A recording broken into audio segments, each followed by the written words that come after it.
Hey folks, my name is Dave. Welcome to the shop here at NTD Racing. Behind me is HONCHO, our 1978 Jeep J10 Desert Race Truck. We just got back from the Mint 400 racing this thing. Made about 150 miles before we ran into some issues, which I will talk about a little bit later in the video. What today's video is all about is I needed to put something on this thing called a discriminator valve. So if you're racing, you're wondering what a discriminator valve is, how to install one of those, I'm going to show you how to do that here. What I'm also doing is for those folks who like to fabricate things, I'm going to be designing in 2 dimensions using Fusion 360, the brackets that I made for the discriminator valve, and then show you how I use the Langmuir Systems CrossFire XR to cut those parts out. Back a little bit to the race. One of the things that we did for the Mint 400 is we were part of the military challenge. And in that, we were trying to raise money for our partners' Folds of Honor. We were shooting for $20,000 and we nailed it with $25,000.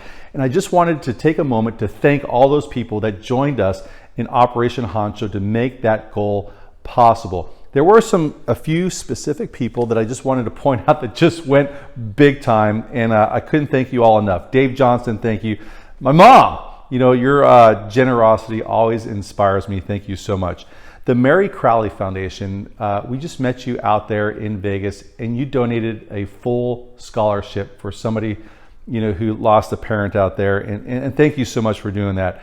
Neverland Racing guys, some awesome guys. We hung out with them the whole time. They helped us at the Military Challenge booth and donated 2 RC Jeeps that we were able to auction off also. And then a big deal for us was the folks from Hobbytown who came down, manned our booth for 3 days. They brought 2 RC cars that we could auction off. We had the mini Honcho, and we also had the commemorative Mint 400 trophy truck. Those things were just amazing. And I know how much work it took for you guys to get that stuff. And it kind of takes me back to, you know, when you're buying stuff like RC cars for your kids or any kind of modeling type stuff, and you're like, well, do I buy on Amazon or do I go to the store and buy it? In this case, what's the difference? It's the human experience and it's the customer service and just the character and the support that we got from Hobbytown. I'm asking you personally, if you got to go get that stuff, go and buy local, support these guys because they were just amazing. And to Mike and Scott, thank you so much for making Operation Honcho a total success. All right, let's go ahead and get to the video. We'll do a quick walk around. I'll show you what a discriminator valve is all about. We'll get into Fusion 360, cut some parts out, and get it on the race truck. Let's go ahead and get to it. Okay, let me show you the problem. What we have right now is all kinds of things going into and out of our tank. Obviously, we got the main feed line. We got the going to the fuel pump, the return from the fuel pressure regulator, and then this line right here is the vent. And what that usually does is as you're filling the fuel tank full of gas, it displaces the air and goes out all the way over the top of the truck and then out the back.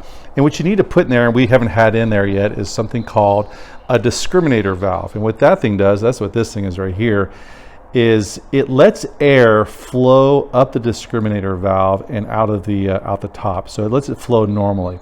But if fuel starts going up that line, say for example you rolled over or you're overfilling it or something like that, for whatever reason, if fuel started going up that line, there's some balls in here, and those balls are hollow, and they would raise up and they would basically clog a hole and it would close off this valve. Or if the valve was upside down, you'll hear it, there's some other heavy balls in there, and those would also close off that line such that fuel couldn't get out and start leaking out. So what I need to do is find a place to mount this discriminator valve. And what I'm going to do is back over here I have the overflow reservoir for the radiator, and it's got 2 bolts on there, and this is a pretty hefty mount. So what I'm going to do is make a mount where I can basically a bracket where I can go off of those 2 bolts and mount the discriminator valve right about here. I'm getting some new inlets and outlets, so this will be a 45 on top and a 90 on the bottom. But what that will do is it'll keep the discriminator valve basically lower than the highest points on the roll cage. So if it rolled over, it wouldn't get knocked off, and also kind of out of the way there. But mandatory for racing. So let's go ahead and get on to Fusion 360 and start building the mount that we're going to use to mount up this discriminator valve. So a lot of what I do is make things on Fusion 360s, and I have a bunch of videos in my playlist of me making things in 2 dimensions and 3 dimensions, and I try to give you the best techniques I can. But those parts of the videos tend to be pretty long. So this part of the video is at the end of this video if you want to watch the whole brain stream of me trying to make these parts in Fusion 360, and it's somewhat edited, but you know, mostly it's just a stream of thought as I go through and make those. That's where that is. But then also what I do is I cut things using the Langmuir Systems CrossFire XR. In some of my videos I use the Pro, but here is the CrossFire XR. I'm using it with the Razor Weld 45. I know there's some people who have some things to say about that plasma cutter. I love it. It's been working really well for me, and I've had zero issues with this table. I totally recommend it. How would you get one of these for yourself? Well, here's how you do it.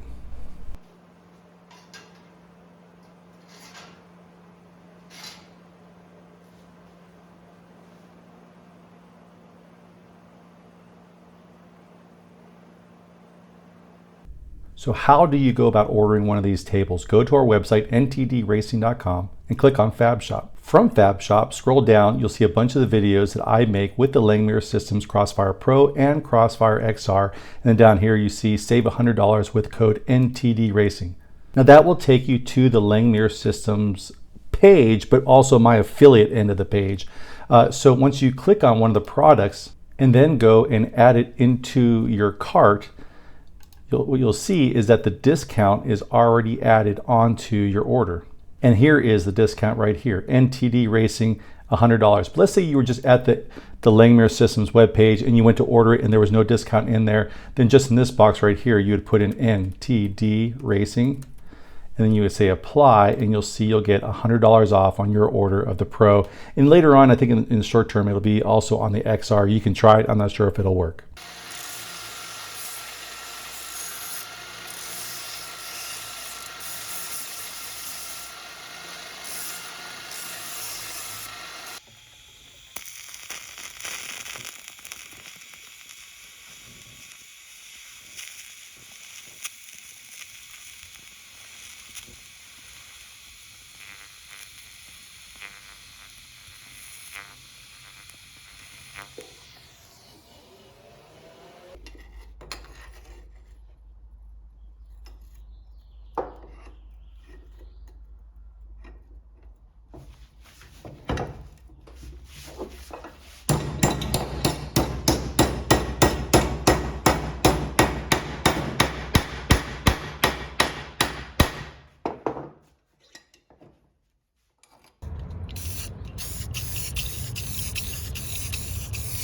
Here's a look at Honcho after the race we just got done with. Just got done with the Min 400, like I said.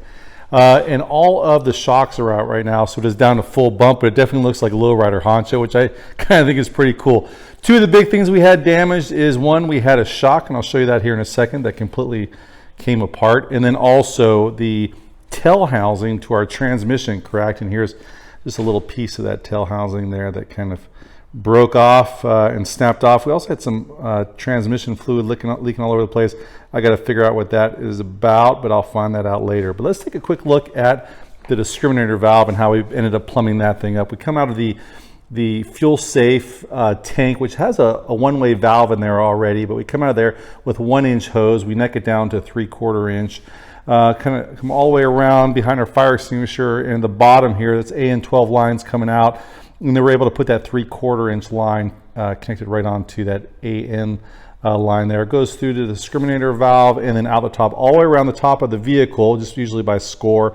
And most of the other race regulators, they kind of mandate that you run the thing all the way around, and then out the bottom through some kind of a valve out there, or at least a filter so dust doesn't come back in the other way. One of the things that we did find, though, is the first time we tried to fill the full tank up, is that it built pressure in the tank, closed the other valve, which is right at the bottom of the filler here, closed that because it was getting pressure inside. We couldn't really figure out why. And what we found is that when we took the hose off right here and then just tried to blow in it, no air was going through the discriminator valve like it should be going through. So what we did is we took these fittings here off of the top, and we could see that the metal ball was already seated up inside the discriminator valve. We just reached in there and pushed that thing down, and for some reason it seated itself.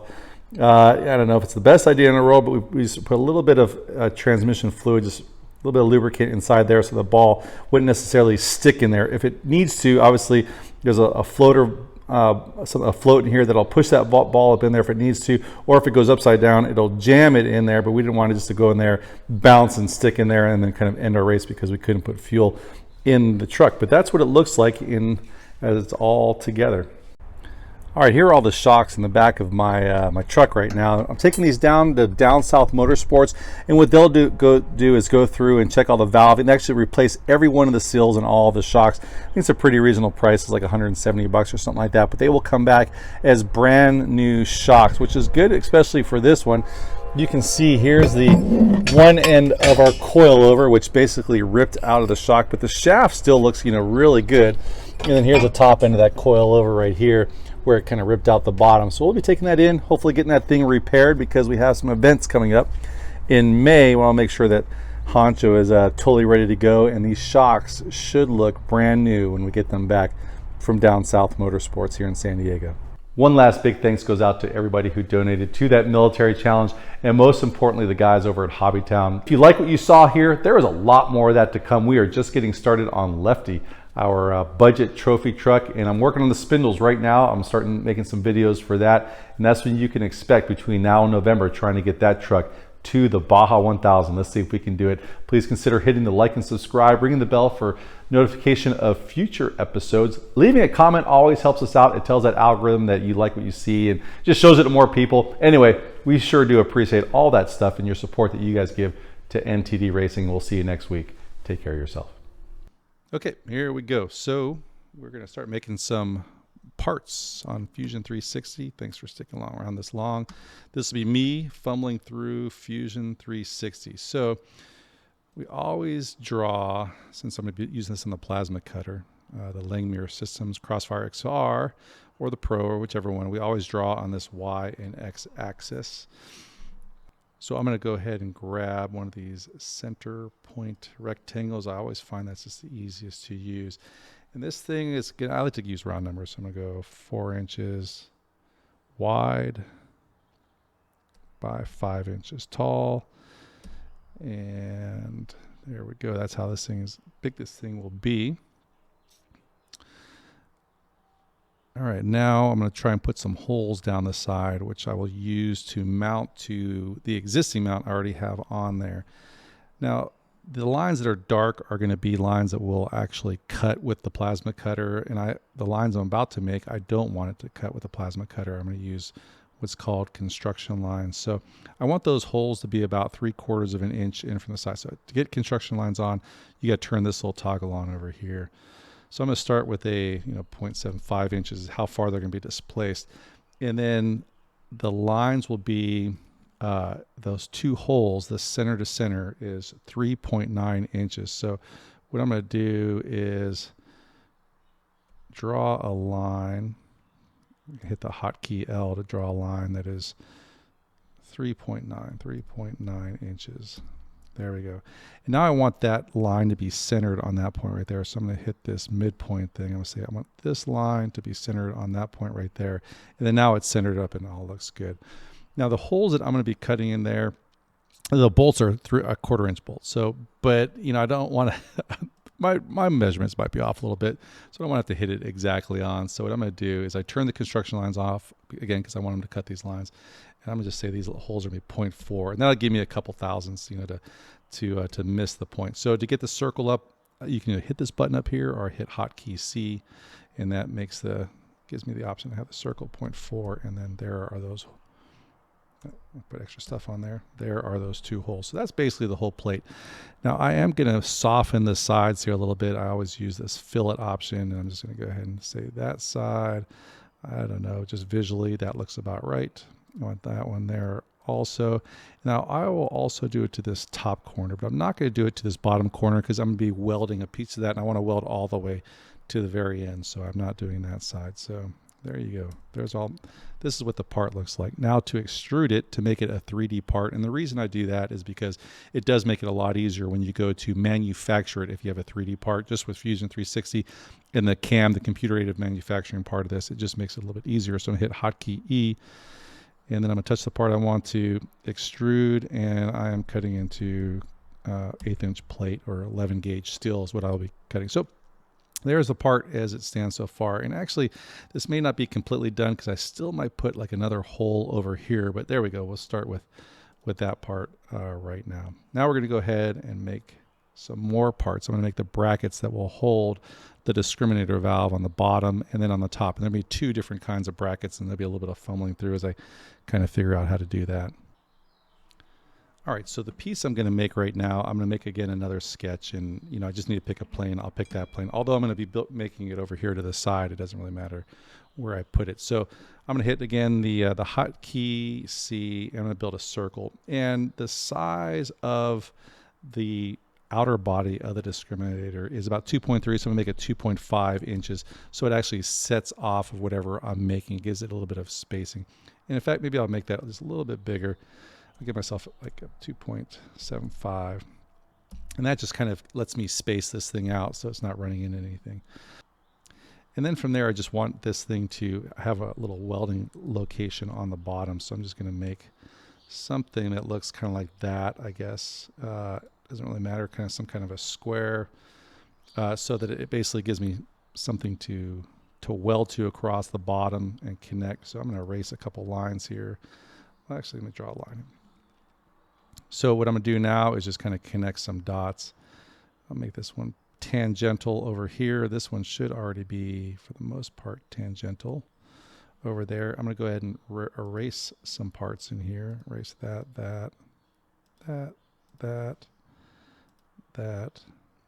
and this line should be tangential to that line. Sure enough, it is. Now I'm going to hit the hotkey C again, and now the inner circle of that is 1.3. I'm going to make it 1.4, so I make sure that thing fits in the hole. How about 1.45? Let's make it a little bit bigger.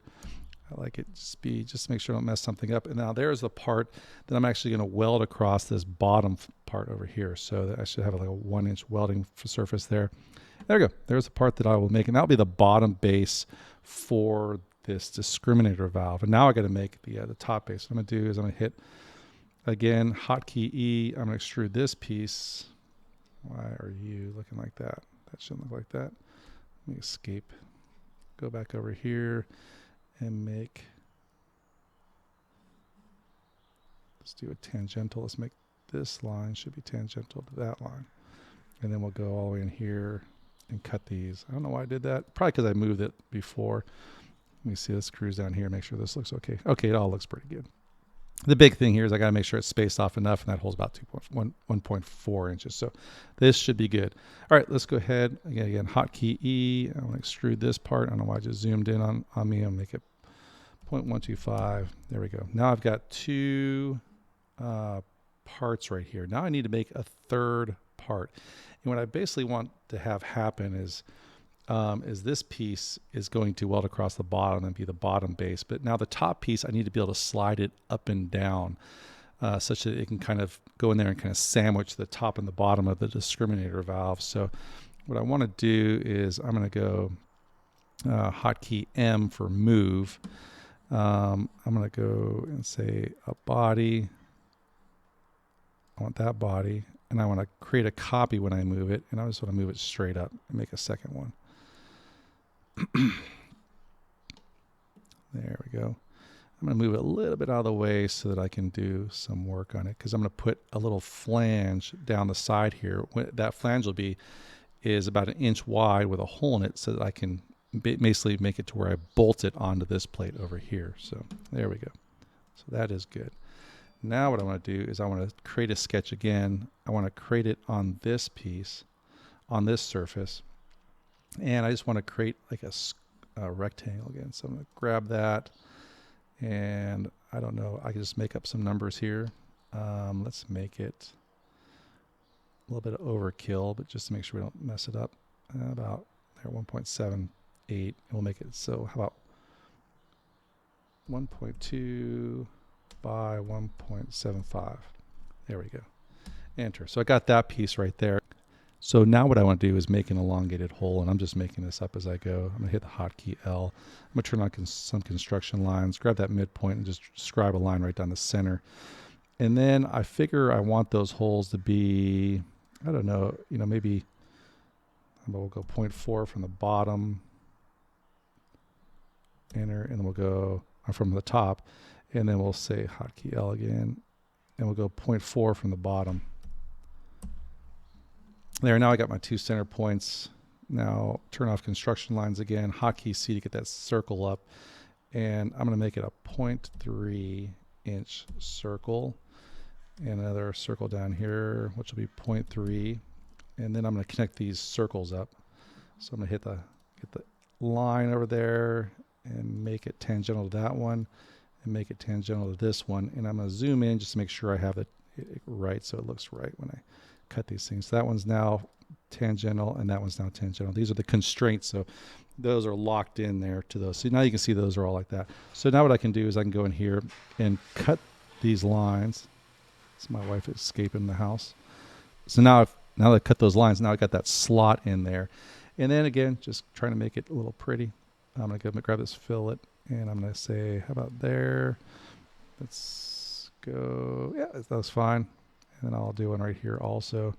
And hit enter. Okay, that's how that tab will look. Now let's go ahead and extrude this thing. So this is something to pay attention to, is you see where that image basically connects up with the other part I already made. And it's at the top. So you got to kind of pay attention to that. Now I'm going to hit hotkey E for extrude. I'm going to grab this part. Now what I want it to do is I'm going to grab it so I know what the value I want is. So it's a negative value. I know it's a 1/8 inch plate. So I'm going to say negative 0.125. And then that'll basically match the size of that other one. Here's the other part you got to watch out for, is when you extrude something, you want to make sure that it's extruding and doing what you want it to do. In this case, it's going to be join, and that's actually exactly what I wanted to do. But if it said cut, or if it said create a new body, that in this case is not what I would want it to do, because it'll create a different body. But I want it actually to join just like it's saying. And when it does, it is going to become part of that body since it's joined, and it won't be a separate part. And then now there is that piece I have.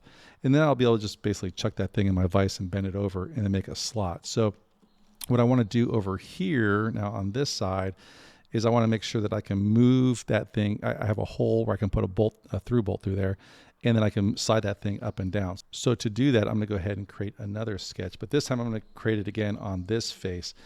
All right, so I want to get this hole in the right place. So the height of this discriminator valve is going to be 3.8 inches tall, and I want it to go from the bottom. So I have my construction lines there. I'm going to go 3.8 up from the bottom, 3.8, and then now I'm going to bring that hole in. And since this is 1.2 inches wide, I'm going to bring that hole in also. Hotkey L, just a 0.6, and then that will line everything up on the side there. So 0.6, and then turn the construction lines off. Hotkey C. I'll go ahead and grab that point there. We're going to say 0.3 inch hole. There we go. Now I got to extrude that hole out of there. So I'm going to say hotkey E. I'm going to extrude that hole. And if I come over to the side, you can see right now it's saying I'm going to create a new body. But watch what I do when I pull this thing this way. It says, oh, now I'm going to do a cut. So again, that's where you got to make sure that it's doing what you want it to do. And now as I hit OK on that, now you see that that hole is on there. So paying attention to those commands that it's giving you there, as far as like what process it's going to do, cut or whether it's going to do a cut, a join, or a new body. You just got to pay attention to that, and that'll eliminate a lot of the frustration I think that people have with Fusion 360. All right, let's go ahead and now let's figure out how we're going to nest these parts so we waste the least amount of material. So I'm going to say hotkey M. I'm going to move the bodies here, and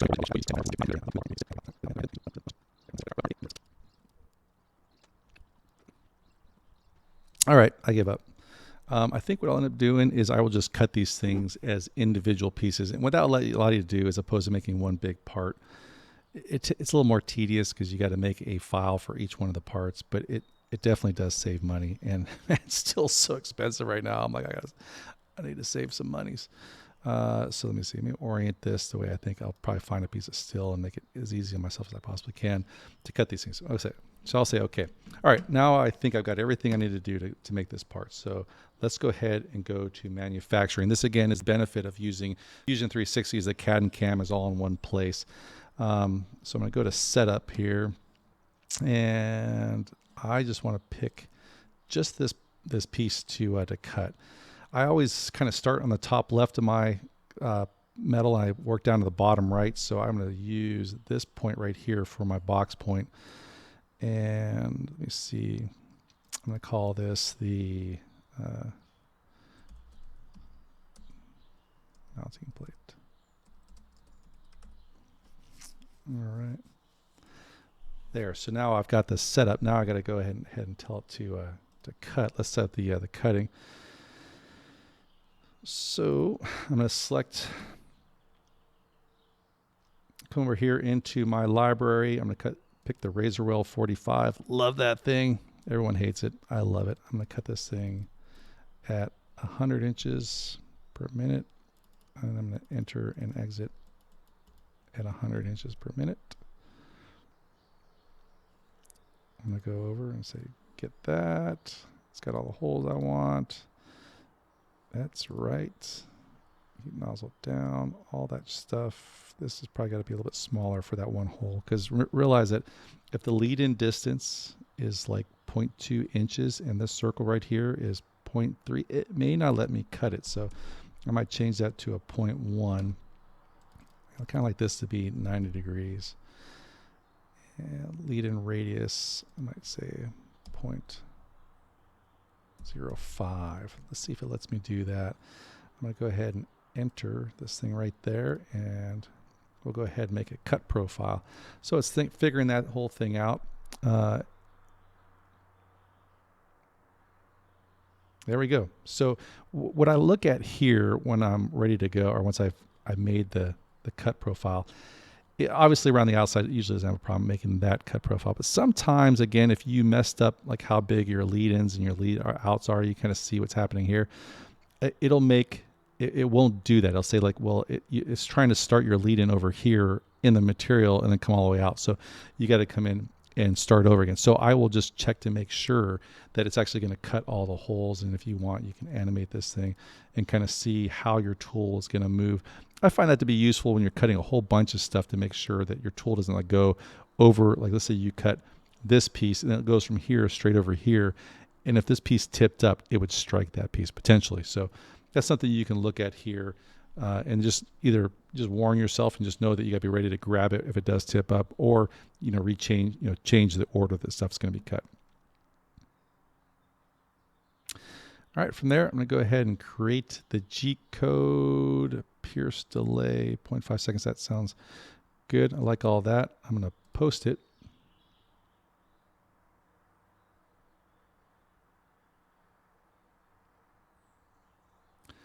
All right, and then now I've got to go and do another setup. So I want to do a setup, and I'm going to just grab this piece.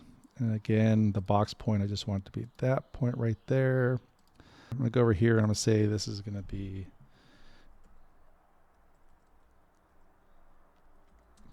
top. All right, save that.